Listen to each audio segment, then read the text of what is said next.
AAD or do your AAD now. So you have to finish first at and 30. Okay, put. Okay, put your AAD for the adult. Press this one. Adult patient.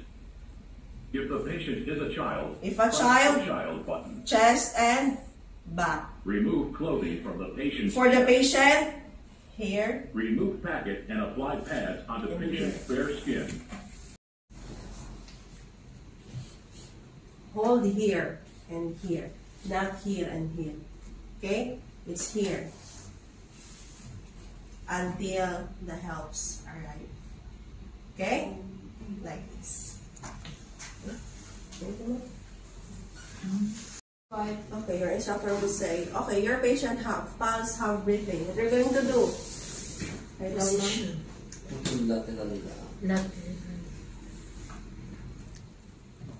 Lateral.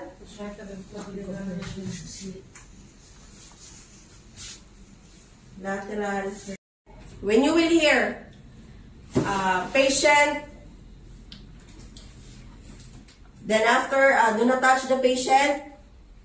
Patient, clear. Clear. Okay? Then she will do, press the shock button. Always remember, because this one is, she's checking. So she will do the instruction, patient, clear. Clear. Okay? After, she will say, this one will instruct, press the shock button. Where is the shock button? The red one. The red one. Question, what if you are performing for the infant? You have to press infant. Okay? If your patient is an infant, you on this one and press for infant. Press the shock button. So, shock advice.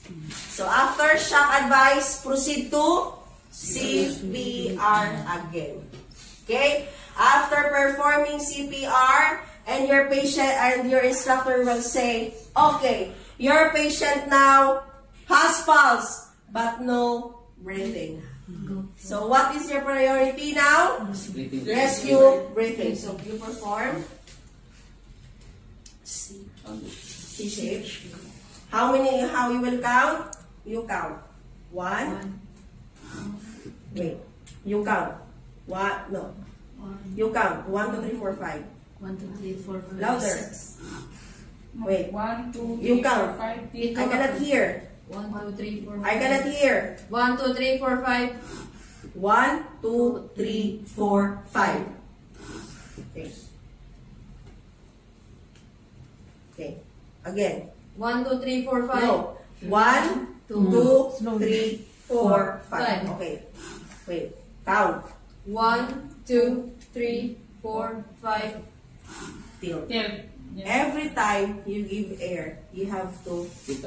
Up. Okay? After, down. Okay, now. 1, 2, 3, 4, 5. Tilt. Tilt. Tilt. Tilt. Then press. For the airways. Okay, go. 1, 2. No. Count. 1, 2, 3, 4, 5. Tilt. No, tilt.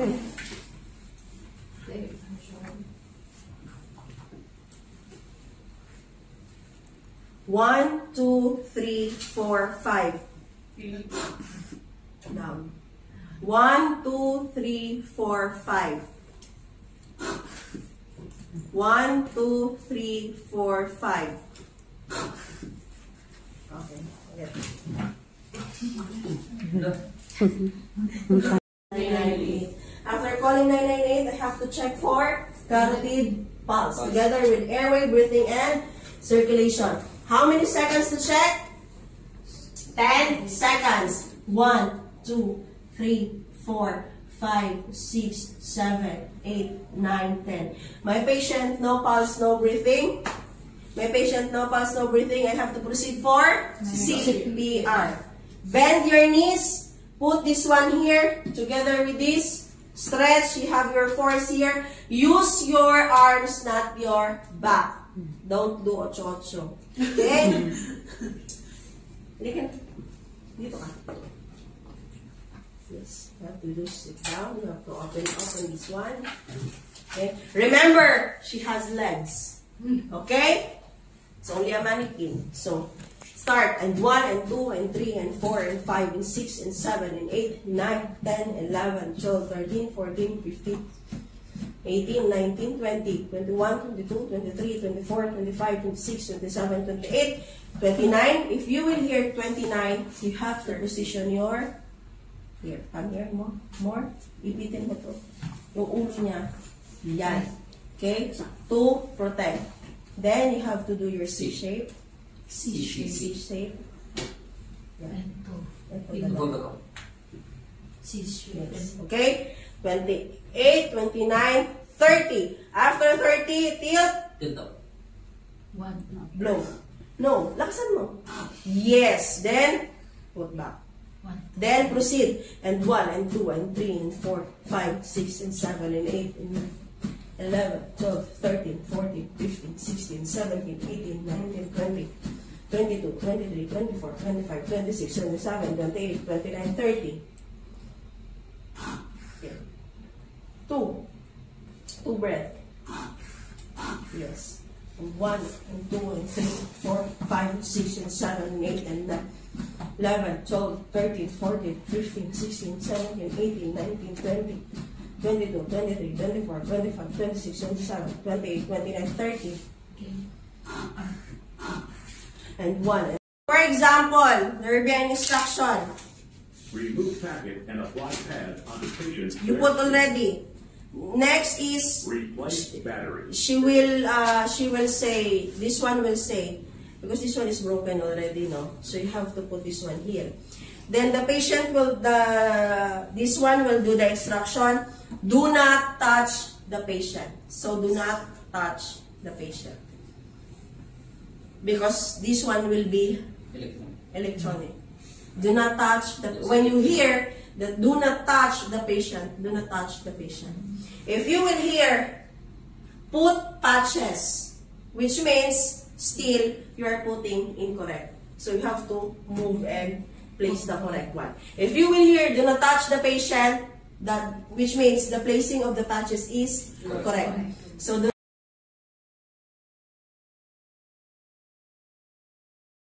why we have to do lateral, not supine?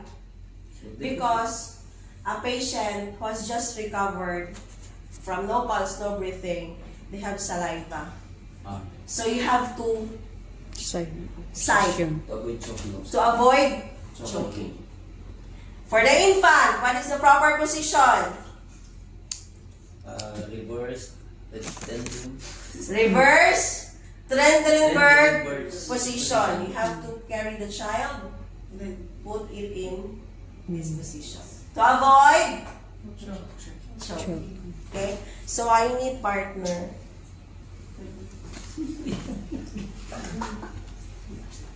I need partner.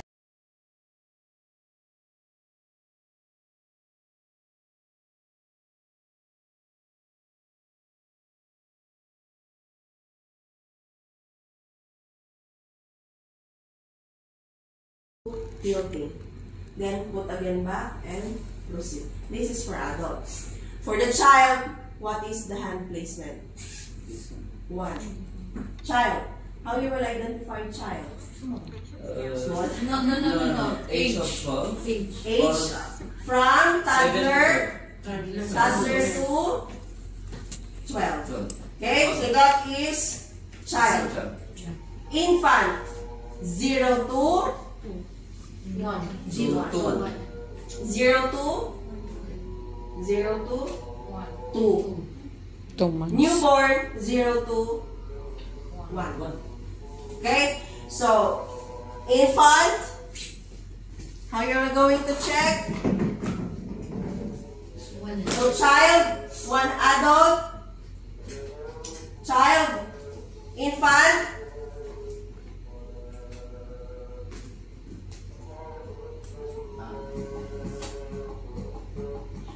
supposedly it be like this, but it's difficult, no? So you will do. Question, For checking for responsiveness for your CPR, for an adult, you will do, sir, are you okay? Sir, are you okay? For the infant, how? For the infant, how? Good. In the here. Legs. Baby, are you okay? Baby, are you okay? After putting, you do your CPR, chest compressions. Your patient, no pulse, no breathing. So what is your goal? To give back the pulse and the breathing. Okay? So question, how many compression? When is the timing that you have to stop? Because you cannot do CPR always. When is the timing that Kalas, you cannot do anything? She's dead. She don't have break. Depends now if you are in the hotel, or if you are in the at home. If it is your own, if it is family relative, until the but if it is in the hospital, until the It has a cycle. So we are only allowed to do 100 to 120 chest compressions. Then, if still she don't have pulse and respite, finish. Alas. Okay, because it will damage the rib cage and the heart and the chest. So how many cycles this one? You will just only have 3 to 4 cycles. 30, 30, 60, 90, 120. So 4 cycles. Okay? So next, CPR. The pulse is already visible, but what to do? CPR? no. No. What you're going to do? Blow. Breathing. Blow. So you have to blow. In, count. 1, 2, 3, 4, 5, 6. Close, open. Good. Back again. If the person has like choke, so it means that they cannot breathe. Yes. You have to do chest thrust first. Yeah, because we don't know when you attend to the patient, you don't know what is the situation. Either the choke or For that, you have to assess first yeah. if it is choking or no. But if it is choking, you have to still to blow. Okay. You have to still blow. Because in choking, it is not direct, she will be unconscious. You have to do first abdominal thrust. Okay? Abdominal thrust and back blows. Back tapping. Same with the baby. For example, baby. Most common for the choking is baby, no? So when assessing the baby, baby is not crying.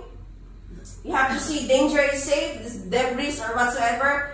Then after you have to check, baby, are you okay? Baby, are you okay? Baby is not responding. Or for example, the baby is having choking, so she's crying. And breathing like that. So what we're going to do is, do back blows. 1, 2, 3, 4, 5. Then after, do chest thrust.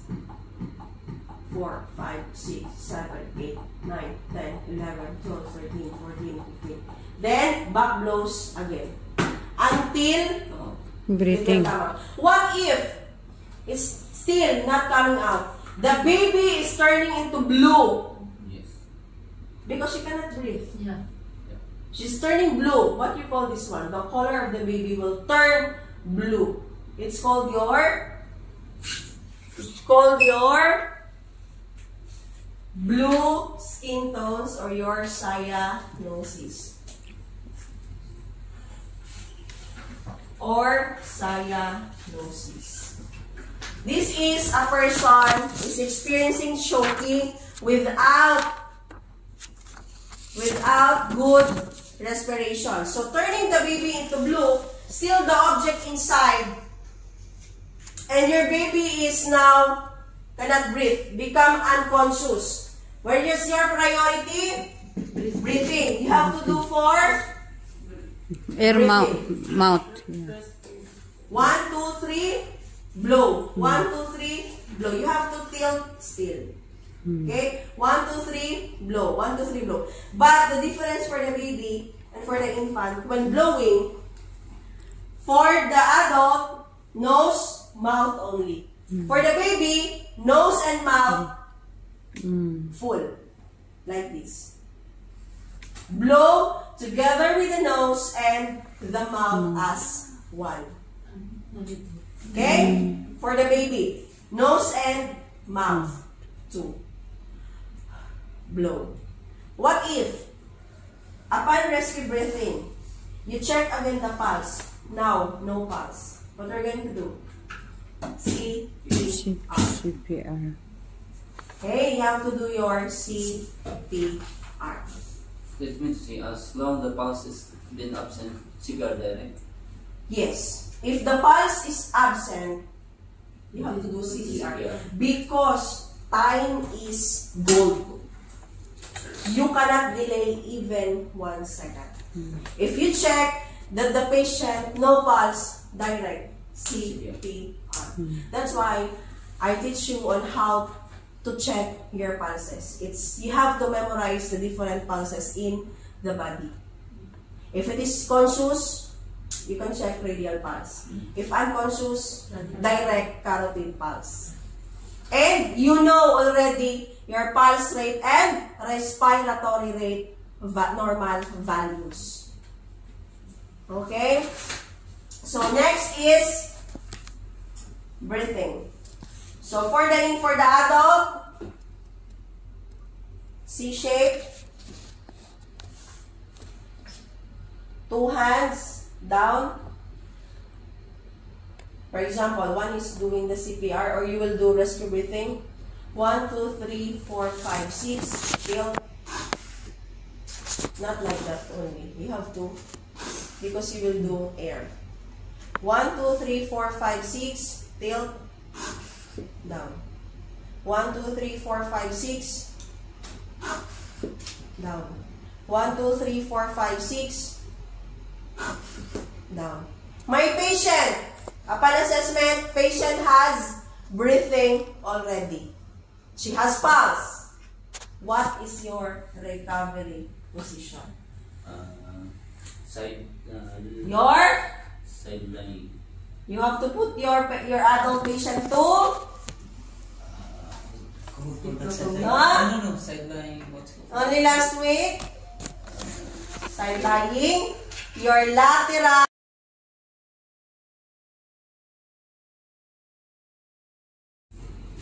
Infant.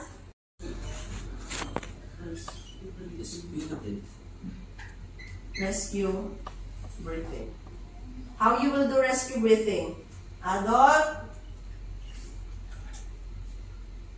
1 breath every 5 to 6 seconds. Infant. It's in the